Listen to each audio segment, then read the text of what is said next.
எந்த கொம்போனும் குறை சொல்ல முடியாத அளவிற்கு ஆட்சி நடத்திக் கொண்டிருக்கிறார். மர்க்கா சொல்லு.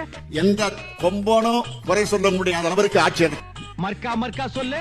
எந்த கொம்போனும் குறை சொல்ல முடியாத அளவிற்கு ஆட்சி நடத்திக் கொண்டிருக்கிறார். ஓ அப்படியா விஷயம்? ஒரு நிமிஷம். ஏய், நீங்க கொடுக்கிற பாய் போர்வை வச்சு நாங்க என்ன பண்றது? ஓட்டு கேட்க மட்டும்தான் மேயர் வராங்க என்று மாவட்ட ஆட்சியர் முன்பே சரமாரியாக கேள்விகளை எழுப்பிய பெண்கள். குடிக்கிற தண்ணியே கிடையாது. நாங்க எதனா கேட்டா இல்லாத போறீங்க நீங்க ஏதாச்சும் கூலி வேலை தான் நாங்க கேட்டோம். ஓட்டு வாங்கும் போது உங்களுக்கு வந்து நாங்க காவா கட்டி தரோம், ரோடு போட்டு தரோம், பரவல் பண்ணி தரோம். 4 வருஷம் அவர் ஆட்சி வந்து உங்களுக்கு என்ன வேணும்? தண்ணி 5 நாள் ஒரு வேலை கூட சாப்பாடு எடுத்து இருக்குல்ல. நீங்க வந்து போறோட எனக்கு காலையில பொங்கல் கொடுத்தாங்க.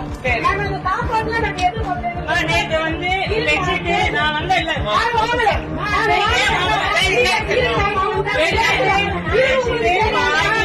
பொறுத்தவரையில் நம்மை நிராகரிக்கக்கூடியவர்கள் இருக்க மாட்டார்கள் என்று நான் நினைக்கிறேன். ஏனென்றால் அனைவருக்கும் பொதுவான ஆட்சியை நாம் நடத்திக் கொண்டிருக்கிறோம்.